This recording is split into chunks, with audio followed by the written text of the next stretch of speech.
I'm 17 years old, and Madison College is a great way for me to kickstart my career. I'm actually super excited that my classes are online. I really enjoy online learning. With the support you get from Madison College and your teachers, the teachers are still genuine. You still get their support through your emails. If you don't understand something, you just contact them, and they really help you out and support you. Good afternoon. This is Robert Chappell, Executive Editor of Madison365, with your daily news update for Sunday, August 23rd. We're a little bit early today, and and we're going to be a little bit brief today because Forward Madison has a game at 4 o'clock, and one of the things about being a small nonprofit newsroom is we all do multiple beats.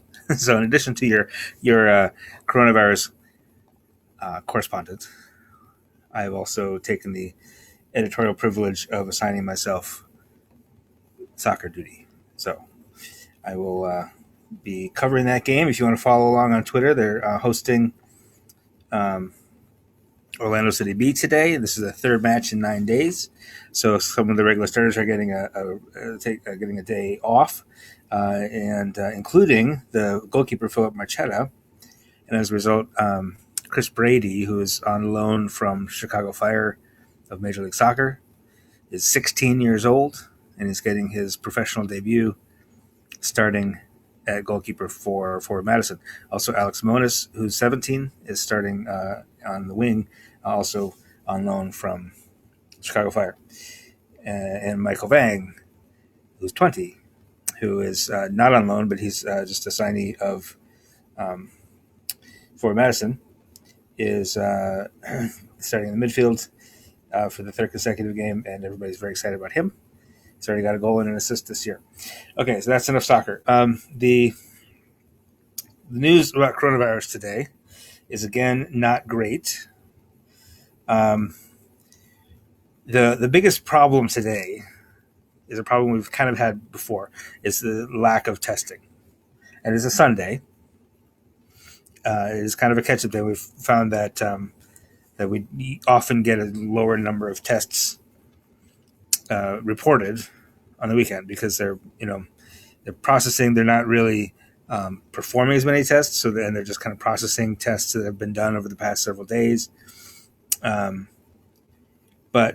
the report today only is reporting about 4,800 tests, which is like half of what we had even yesterday. And yesterday was a low number. Today it's half of that. So all this data that we have today is not particularly illustrative of the actual situation, right? But we do have some data to share, and the data we have to share is not great. You might remember yesterday the positive test rate jumped all the way to 10.9%. Today it's not much better at 9.3.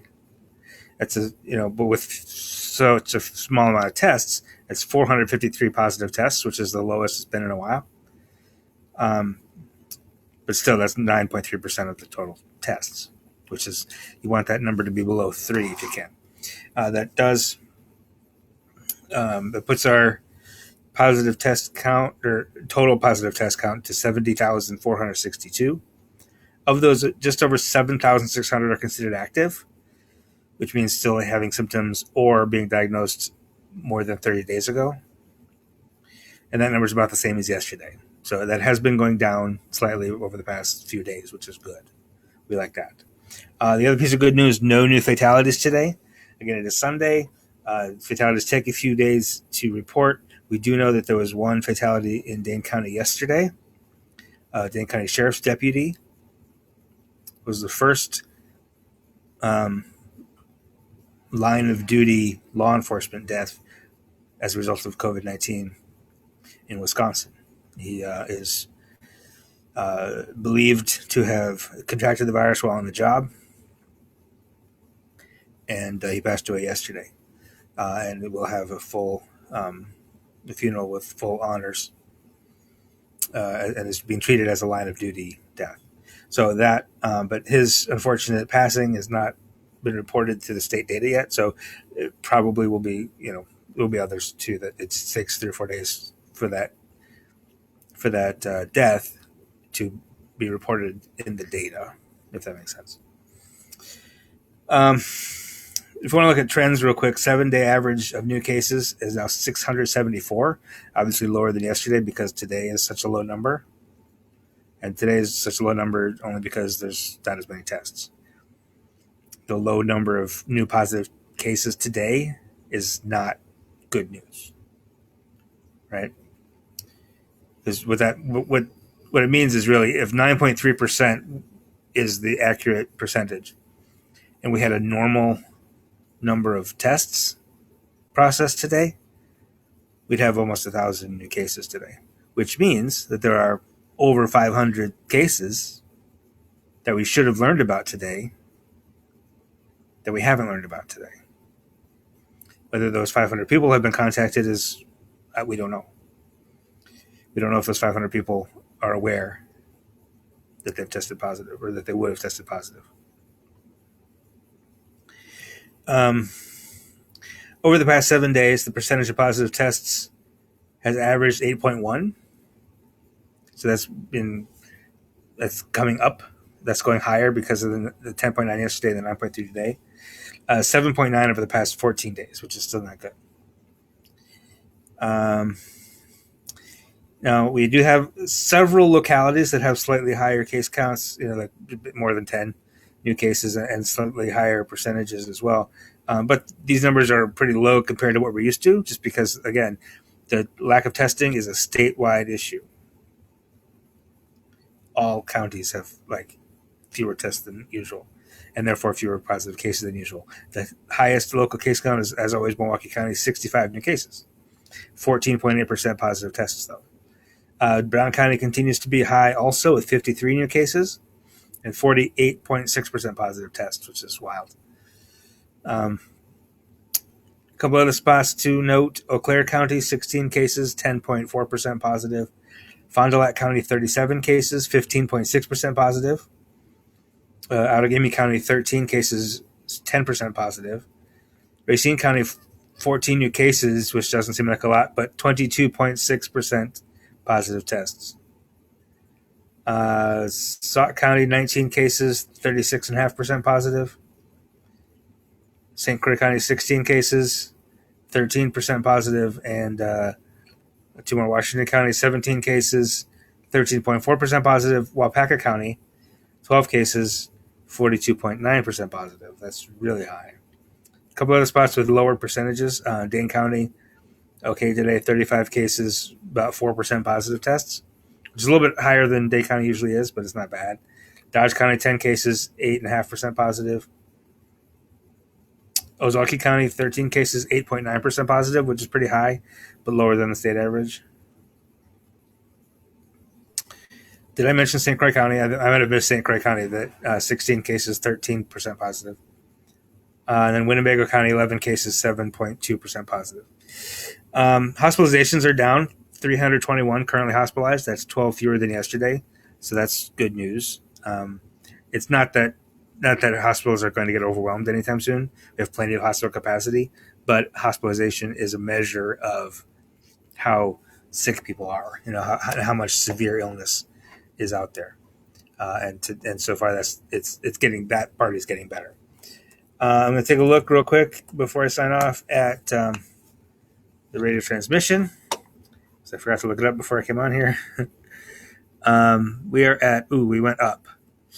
1, 2, 3, 4, 5, 6. We are now 7th highest in the nation at 1.12, which is 500ths higher than it was. It was 1.07 yesterday. That's bad news. That's the highest it's been in quite a while. What that means is, on average, statistically speaking, for every 100 people who are infected, those 100 people will pass it on to 112 other people. Not 12 more people, 112 more people, meaning now you'd have 212 people sick, right? So each round of infection will get larger and larger and larger by 12%. that's bad news. And that's not predictive. That's descriptive of the past 5 to 7 days. Over the past 5 to 7 days, every 100 people have passed down to 112 other people. And that does make sense in the numbers we're seeing over the last 3 or 4 days. It does make a lot of sense. So we'll keep an eye on that for you. That's all I have for you today. We will have I would suggest you watch the site tomorrow morning, Madison365.org. And if you want to check out the podcast tomorrow morning, it's called It's Only 10 Minutes. I'll put a link in the comments here. Wherever you get your podcasts, Stitcher, Spotify, Apple Podcasts, iHeartMedia, whatever. You can subscribe to It's Only 10 Minutes. We're going to be breaking a kind of big and kind of important story, at least for folks who live around Dane County. I would tune into the website, check out the website first thing in the morning, listen to the podcast for a little bit of a more analysis about that story, but I don't want to spoil it as I don't have it fully written yet. So I don't want to, but it is an important story, especially for local folks here in Dane County. So take a look at that tomorrow morning. Until then, I appreciate the words of gratitude in the comments, and we will see you again tomorrow. Enjoy the rest of your Sunday.